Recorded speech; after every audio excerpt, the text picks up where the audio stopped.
All right, so welcome to your child's annual IEP. So today we're going to go ahead and discuss some of his strengths, challenges that are here on the IEP document, and we're also going to discuss some of these strengths and challenges in terms of his classes. Okay, awesome. Okay, so let's go on and see. So for your child, I know he is a 10th grader at Animal Jackie Robinson High School. Okay, it is a little early to apply to any colleges. He will be able to apply in his senior year. Okay. Is there any questions about that? Yeah, I actually have a question. Is there any special support when he's applying to college? Like, will he receive any additional support in the application process itself? So yes, so he will be receiving more additional support. So he's currently a part of what is called academic success. So he will be receiving more support there with the resource specialist, along with receiving the regular support in his other general ed courses with the support of the other two counselors that we currently have on campus. So when he is ready to apply, when he gets to his senior year, he will again have the support in academic success in his general ed courses and the support of both counselors. Okay, thank you. So let's go ahead and move on. Okay, so for now, again, we have some of the challenges in general. Okay, like you see, he has currently 33 absences just in advisory. Again, we are going to discuss some of his current challenges and strengths. Okay, just like you see, he's able to pass most of his courses except for one, where he currently has a D. So let me just go ahead and say some of his actual strengths in ELD and writing and reading. Okay, so for ELD, he has a high score on listening domain 2. Okay, so he's able to engage and express his ideas when there is discussion in the class. He can negotiate with others. Okay, and those are for ELD. In terms of reading, his phonics level has improved from the beginning decoder to developing decoder. Okay, with the support of your child is able to summarize the text and comprehend the material when discussing the text with peers. And when given the Ames Web assessment, he scored an average in the vocab domain. Okay, so I'm happy to hear that he's making some improvements. What is my student struggling the most with? Okay, so let's go ahead and discuss some of his current challenges in class. Okay, so let's see.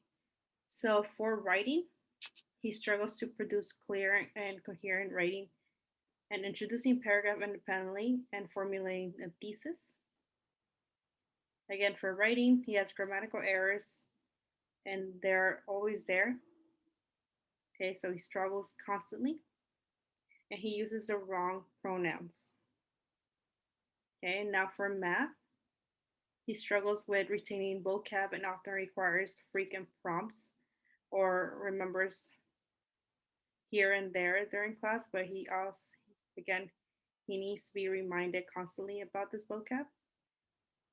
Okay, again, for math, he's unable to identify triangles based on its sides and the angle characteristics. And then lastly, for math, he earned a kindergarten and first grade score on the each respective domain. Got it. Okay, so after learning about these struggles, what are some of the things that we can do to have him improve in terms of writing? Okay. So for writing, based on everything that we're trying to target, based on what he's currently struggling with, again, we do have a goal for him just for the end of this year. Okay. So we could say like when given a draft of the student's work, again, this could be for English, science, or history. Okay, all of those apply. So our goal is again for your child to correctly at least have 10 teacher selected language convention skills. That could be commas and compound and complex sentences. capitalization of proper nouns and correct spelling of the main specific words using a reference. Again, trying to target 80% accuracy. So if there's 5, we are trying to target 4 out of 5 in these student drafts. Okay, and these are again trying to target the English language standards that we are trying to improve and your student to target. And this is what we are trying to target in general for writing by the end of this year. That sounds good. Thank you. So what services will he continue to receive? Or can you just give me like a brief overview of the accommodations? Yes. So just based on what we currently have here on the IEP and what he's struggling with, again with I-Ready, with the state standards and in his classes, we did say that again, the special education services that he's still going to be provided this year and the following year are the ones that follow. So he's still going to be a part of the SDP. Okay.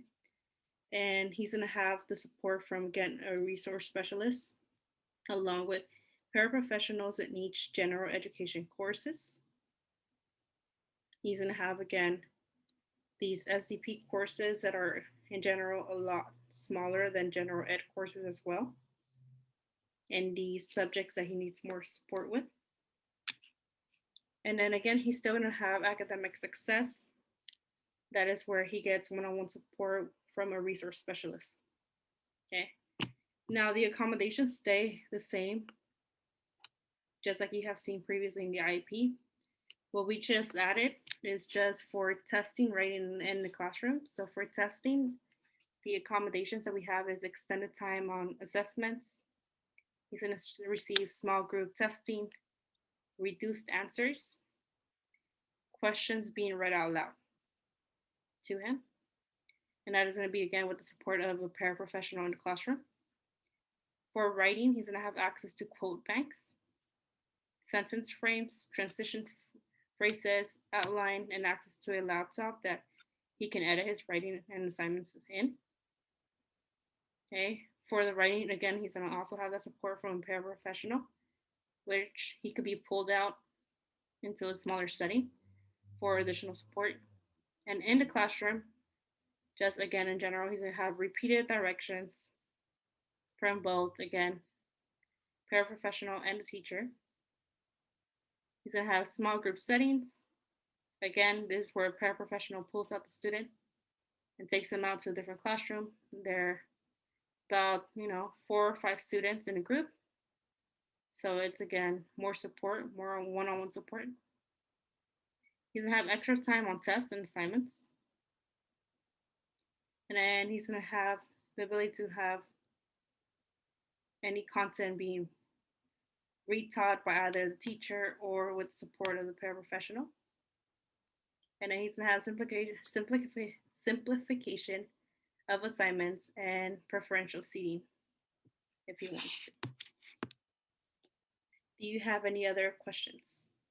No, thank you for explaining this to me. Everything was super clear, and I'm comfortable with the plan that we developed or that you developed, for my child with the accommodation and the goals.